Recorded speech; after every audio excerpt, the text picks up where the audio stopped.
Switzerland is known for one thing above all: neutrality, chocolate, beautiful mountains, cheese, and the highest average income in the world. Okay, those were 5 things. But did you know that Switzerland is also the most invincible country on Earth? And in fact, this is not even a recent development, but has been the case for centuries. For a very long time, no other country has dared to take or conquer Switzerland. Neither the French, nor the Italians, nor even Hitler dared to mess with Switzerland. But why? What is so frightening about this small, inconspicuous country between the Mediterranean Sea and Lake Constance that it has not been involved in real conflicts for centuries? Why no country wants war with Switzerland? We highlight today here at Brain Bites. So, what is behind Switzerland's supposed invincibility? In fact, it's not even the Swiss themselves. Because even though the Swiss army has about 150,000 soldiers, that's only about 30,000 fewer soldiers than the German Bundeswehr.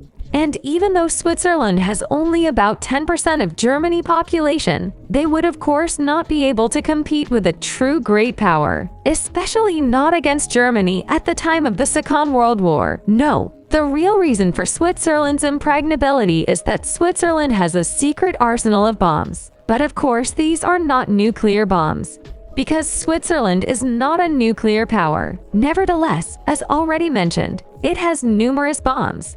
But there is a catch to the whole thing. In the event of war, the Swiss would not use these bombs against the enemy, but against themselves. However, of course, not against their population in the sense of a suicide squad, or against their cities. Instead, they would target their wonderful infrastructure, roads, bridges, tunnels, and so on, of which there are thousands in Switzerland. Switzerland has indeed strategically placed explosives and bombs in all critical infrastructures leading into the country. That may sound crazy, and it is. But for Switzerland, as a sovereign country, it is enormously important to stay out of all kinds of conflicts. But why is Switzerland taking such drastic measures to protect itself? Instead, the Swiss could, for example, join NATO or rearm. Well, the thing is, Switzerland is surrounded by mountains, which makes it difficult to reach the country by land. The country is therefore fundamentally dependent on its many bridges and tunnels. However, the Swiss did not see this as a weak point, but rather as a unique opportunity to create a kind of defense mechanism to protect themselves from potential attackers. The amazing thing is, this mechanism has worked to this day. Switzerland did not fall into the hands of the major European powers, which were spreading right on its doorstep. Instead of conquering Switzerland, neighboring countries sighed as a buffer zone. They realized that it would be wise to have a neutral nation that acted as a barrier between them. Thus, Switzerland became a buffer zone and has remained a neutral power in the heart of Europe ever since. By the way, the fact that Switzerland is neutral is not an understatement. On the contrary, it could hardly be more neutral. It is neither part of NATO nor the EU. In fact, it joined the United Nations only 19 years ago. In addition, Switzerland refuses to send its troops to war, even though it has an impressive military history. In the past, other European nations even hired Swiss mercenaries to fight for them. However, this changed with the French invasion, in which Switzerland suffered a heavy defeat at the hands of France several hundred years ago. Nowadays, Switzerland no longer participates in wars, but its military capabilities should not be underestimated. As I have just said, Switzerland has a relatively large army with almost 150,000 professional soldiers. However, according to the Swiss Basic Law, it can recruit up to 700,000 more men from its own population in an emergency. By the way, there is also another curious fact in this context. Until 2007, every Swiss citizen who completed compulsory military service was allowed to keep all his equipment. This included uniforms, assault rifles, and ammunition. Most likely, some of this equipment is still lying around in the basements of Swiss households today. But mysterious secrets are hidden not only in Swiss cellars, but also, as already indicated, in the Swiss mountains. Because in the middle of Switzerland, hidden in a mountain, there is a secret Air Force base. There are several fighter jets of the Type F-18 Hornet stationed, ready at any time to launch a surprise attack on any unsuspecting enemy trying to bomb Switzerland. As you have probably already heard from the wording of the last sentence, the exact location of this air base is top secret. The fact that it exists is only known because Swiss soldiers have mentioned it on social media. The posts were then immediately deleted by Switzerland.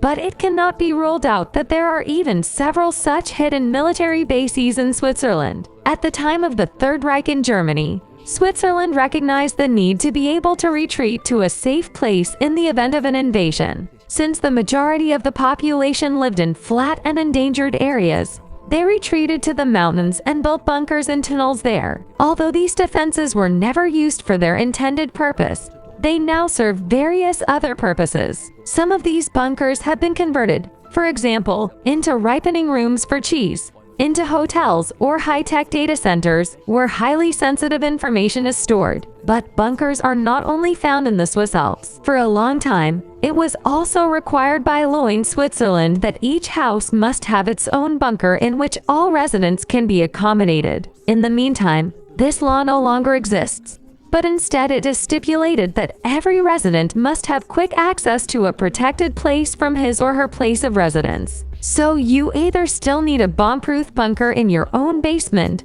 or you pay for access to a communal bunker. These bunkers are now mainly used as storage rooms to secure wine or other important supplies in the event of an atomic bomb or tank invasion. Speaking of tanks, should enemy tanks succeed in penetrating the Swiss defenses, they will encounter tank traps. These traps are huge rows of concrete blocks specially designed to lock out tanks. But there are other surprises that would await intruders in Switzerland. For example, on some lakes, there are inconspicuous-looking houses in which cannons are hidden. These are aligned in such a way that they could eliminate enemy tanks in the event of defense. Despite all these astonishing defensive measures and protection strategies of Switzerland, one question remains. Why did Hitler never make an attack on Switzerland? In fact, he even had a detailed plan to invade Switzerland, the so-called Operation Christmas Tree. Historians and military researchers have different theories about this. Some argue that it was the strong Swiss military and strategic location in the Alps that deterred Hitler. On the other hand,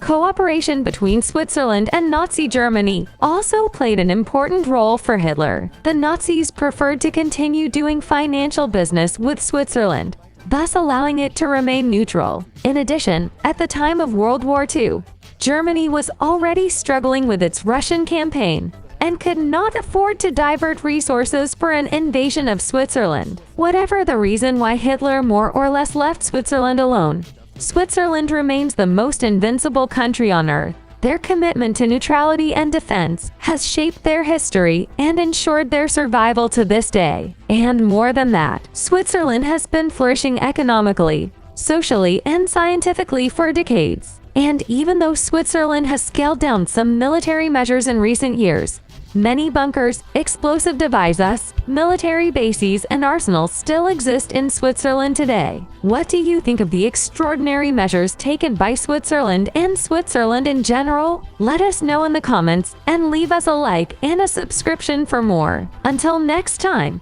here at Brain Bites.